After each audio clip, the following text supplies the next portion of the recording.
We'll guide you through how to use Dropbox Smart Sync effectively. If you find this helpful, consider subscribing and liking the video. First, open your Dropbox application on your desktop. Once you're in, go to the Dropbox folder on your computer.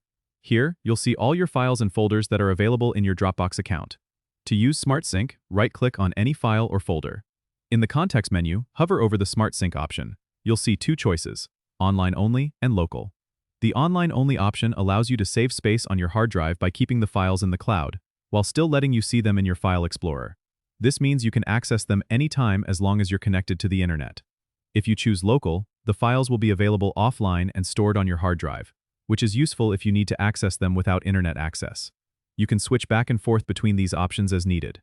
Remember, using online only helps save space on your device, but it requires an internet connection to open the files.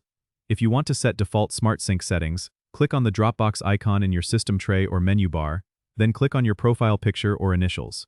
Go to Preferences, then the Sync tab. Here, you can select your default Smart Sync setting for new files and folders, choosing either online only or local. This is super handy for managing your storage space automatically. That's it, you're all set to use Dropbox Smart Sync to optimize your storage.